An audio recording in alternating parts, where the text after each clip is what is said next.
Something else we're going to want to be familiar with, particularly once we start looking at scripting, is the idea of working with variables. Now, Bash makes it very easy to create a variable. We just assign it a name. I'm going to say my dir. I'm going to say get in the right window, my dir equals, and then whatever we want that variable to be. So in this case, I want /etc. Now I can view that. Well, anytime I reference it, I create it without the $sign, but when I try to reference it, I do it using I'm going to just display it, $sign, and then the variable name. So now I can use this variable in whatever I want. So I can do cd $sign my dir. And obviously this takes more typing than just typing cd/etc. But the idea is to show you how we can use that variable. So once we have that variable, then I can turn around and use it however I want just by referencing it with that $sign. So it becomes very, very convenient if we want to store information in a variable and then reuse it over and over and over again. Now we have variables that we can create like this, and a variable can be anything, right? If you put it in quotes if you want it to be a text file or a text variable, you don't put it in quotes if you don't want it to be. So my val equals 4 is actually going to display is going to have the text number 4, whereas my val equals 4 is going to have the numeric value and then can be used in a calculation. So that's kind of the difference, but we can create whatever we want with our variables. So now that we have that now that we understand what those variables are, there's two different types of variables. We've got the ones we can create, and then we have environmental variables. If you type env and hit enter, env, it will show you the list of variables. And here you're going to see a whole bunch of them. In fact, let's pipe that to less.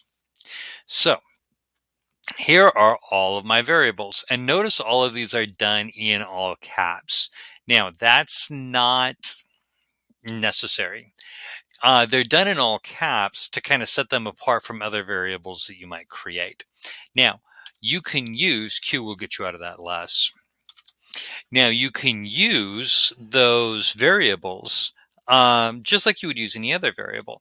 So I want to look at $user, and it will show me who my, echo $user, and it will show me who my user is. If you just do $user, it tries to run that as a command, and that doesn't turn out real well, since there is no command named David.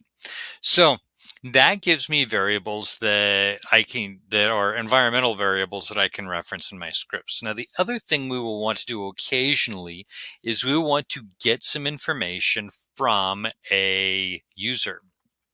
And we do that using the command read.